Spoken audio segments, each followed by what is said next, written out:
चलिए ठीक। Laws of 3 law दिए गए हैं, laws of logarithm.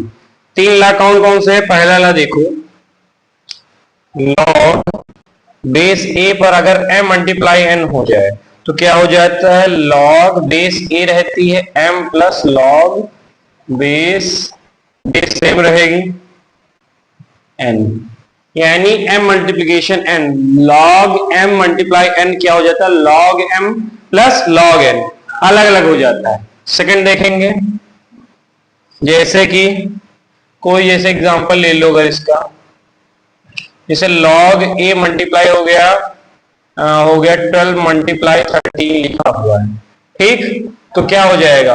Log base ए ले लो या फिर 10 ले लो, कोई दिक्कत नहीं, 10 ले लो। एक्चुअल लाइफ में रियल एग्जाम्पल 12 प्लस का लॉग बेस 10 का 13 इस तरह लिया जाता है, ठीक? नेक्स्ट वो देख लेते हैं, जैसे लॉग बेस ए पे m बाई n। अब देखो log m upon log m हो जाएगा, क्या हो जाएगा? log m minus log an। Divide में क्या हो जाता है? जब log m अपॉन n हो जाता है, डिवाइड में क्या हो जाता है? सब्ट्रैक्ट। मल्टीप्लाई जब रहेंगे m इंटू n, दो क्वांटिटी है तो प्लस हो जाते हैं। इसका एग्जांपल जैसे देख सकते हैं, जैसे लिखा पड़ा है log बेस 10 पर 25 बाई 12, कुछ भी लिखा हुआ है तो log बेस 10 पर 25 माइनस का log बेस 10 पर 12, ये हो गया। थर्ड और मोस्ट इंपॉर्टेंट, log a की पावर m की power n, log base a पर m की पावर n, ये क्या हो जाता है? n बाहर आ जाता है, n बाहर आ जाएगा मल्टीप्लिकेशन में, log a m।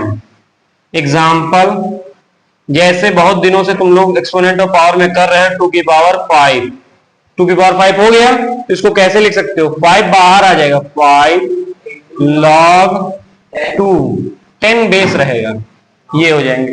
ये तीनों लॉज हैं। पहला लॉ है log m multiply by log n, इसमें log m plus log n आ जाता है। दूसरा है log m बाई n, जिसका होता है log m minus log n। Third होता है log m की पावर n। 3 लॉ है जिसमें n बाहर आ जाता है, log जो भी बेस रहेगा m के साथ, ठीक? लिख लिए। एक इसी के बाद हम नेक्स्ट पढ़ेंगे base changing formula, base changing formula. अब आगे जो पढ़ेंगे ये है बेस चेंजिंग फार्मूला। इसके लॉगरिथम पढ़ने के बाद हम लोग आगे पढ़ते हैं बेस चेंजिंग फार्मूला।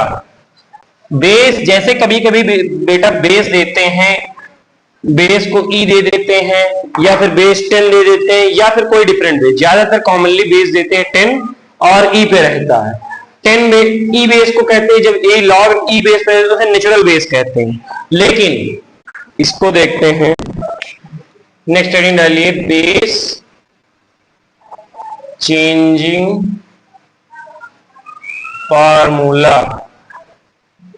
कैसे कैसे बेस चेंज किया जाता है, ठीक? बहुत इंपॉर्टेंट है, आता बहुत है।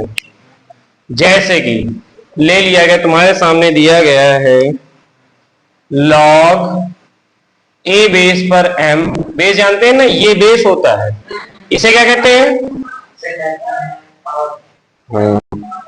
ये बेस होता है।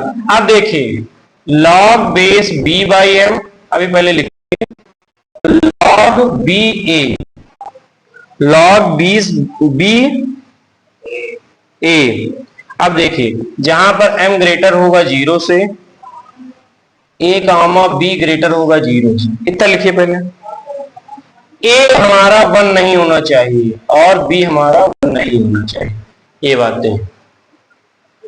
अब a को डाइल्यूट करते हैं, a को कहां पर चेंज करते हैं? b बेस पर अगर ले जाते हैं तो m बाई a भी चला जाता है।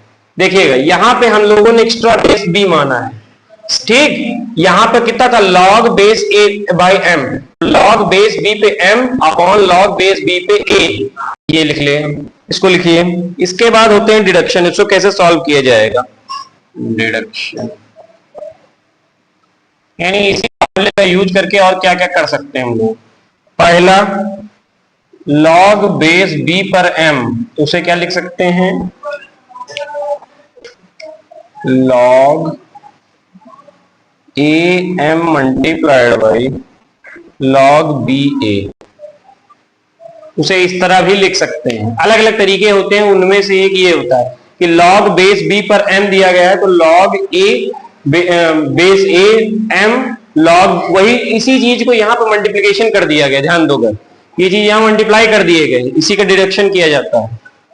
चलिए नेक्स्ट क्या लिखेंगे बता रहे, नेक्स्ट डिडक्शन देखिए सेकंड वाला, log बेस बी पे ए मल्टीप्लाइड बाय log, अगर बेसेस अल्टरनेट हो जाएं, देखो इसका बेस अगर इधर मल्टीप्लाई इसके उसमें आ जाए पाउस में और ये इधर आ जाए बेसिस में, तो इनकी वैल्यू कितनी हो जाएगी 1 हो जाएगी।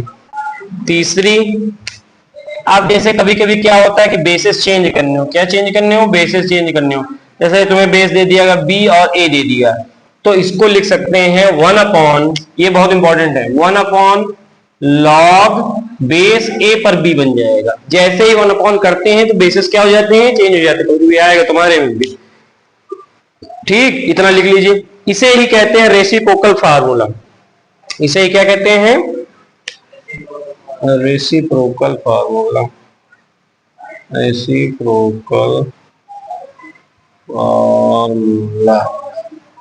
चलिए अभी इसके क्वेश्चन आगे करते हैं।